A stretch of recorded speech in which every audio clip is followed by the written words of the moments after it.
اللہ تبارک و تعالیٰ کبھی آزمائش کے لیے اس کے رزق میں تنگی کرتا ہے تو وہ شکوہ کرتا ہے کہ میرے پروردگار نے میری اہانت کی، میری توہین کی، میری بے عزتی کی، یعنی چاہیے تو یہ تھا کہ مجھے بہت کچھ ملتا، لیکن معاذ اللہ اللہ تعالیٰ نے میری بے عزتی کر کے مجھے بہت کم دیا، شکوہ کرتا ہے۔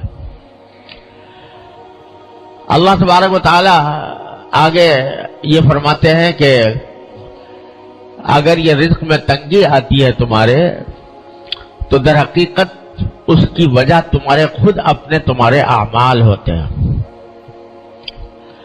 رزق میں تنگی کے دو مطلب ہیں۔ ایک مطلب تو یہ ہے کہ آمدنی کم ہو اور اتنی کم ہو کہ اس میں گزارا نہ ہو سکتا ہو، یا کم ہوتا، بہت ہی تنگی کے ساتھ گزارا ہوتا ہو، یہ بھی رزق کی تنگی کی ایک شکل ہے۔ اور دوسری رزق کی تنگی کی شکل یہ ہے کہ آمدنی دیکھنے میں تو بہت ہے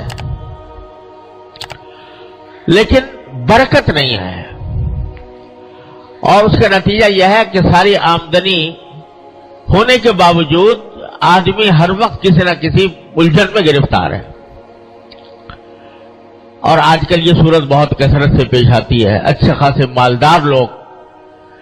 مالدار لوگوں کو جن کی آمدنیاں بہت زیادہ ہیں، ان کو بھی یہ شکوہ کرتے سنا کہ پتہ نہیں کہاں سے پیسہ آتا ہے، کہاں چلا جاتا ہے، اور نتیجہ یہ کہ پیسے کا اصل فائدہ تو یہ تھا کہ انسان کو راحت ملتی، انسان کو آرام ملتا، اطمینان سکون حاصل ہوتا، لیکن بجائے آرام اور اطمینان حاصل ہونے کے اس سے پریشانیوں میں اضافہ ہو رہا ہے۔ یہ ہے بے برکتی۔ آمدنی تو ہے مگر برکت والی نہیں ہے۔ اللہ تبارک و تعالیٰ جب برکت عطا فرماتے ہیں تو تھوڑی آمدنی میں انسان کو سکون آرام مل جاتا ہے، راحت میسر آ جاتی ہے، اور اللہ بچائے اگر بے برکتی ہو تو لاکھوں کی اور کروڑوں کی آمدنی ہو، اس کے باوجود انسان پریشان ہی نظر آتا ہے۔ اور قرآن کریم نے ایک جگہ فرمایا کہ بعض اوقات انما یعذبہم بہا فی الحیاۃ الدنیا، اللہ تعالیٰ اس مال کو ان کے لیے عذاب کا ذریعہ بنا دیتے ہیں دنیا ہی کے اندر۔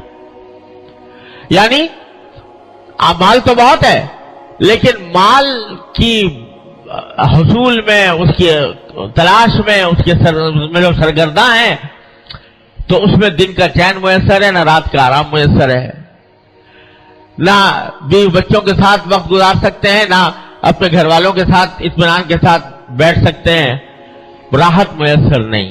پیسہ ہے مگر راحت نہیں، یہ بھی رزق کی تنگی کی ایک بدترین شکل ہے۔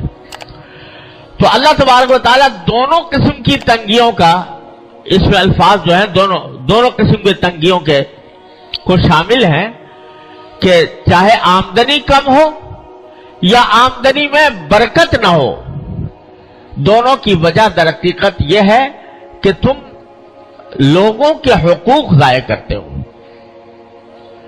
لوگوں کے حقوق کیا ضائع کرتے ہو؟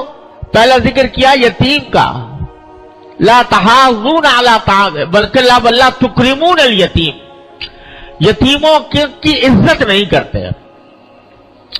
یہ نہیں کہا کہ یتیموں کو کھانا نہیں کھلاتے، بلکہ عزت نہیں کرتے۔ مطلب یہ کہ اول تو یتیموں کی دیکھ بھال میں تمہاری کمی ہے، اور اگر کبھی کوئی کرتا بھی ہے تو اس کا جیسا اکرام ہونا چاہیے، جیسی عزت ہونی چاہیے، اس قسم کی عزت اس کو نہیں دیتے ہیں۔ وَلَا تَحَاضُونَ عَلَىٰ طَعَامِ الْمِسْكِينِ، دوسرے لوگوں کو بھی کوئی ترغیب نہیں دیتے کہ تم مسکینوں کو کھانا کھلاؤ، مسکینوں کے حاجتوں کو پورا کرو۔ ایک تو یہ بات تھی۔ پھر فرمایا وَتَأْكُلُونَ التُّرَاثَ أَكْلًا لَمًّا، اور میراث کو تم لپیٹ کر کھا جاتے ہو۔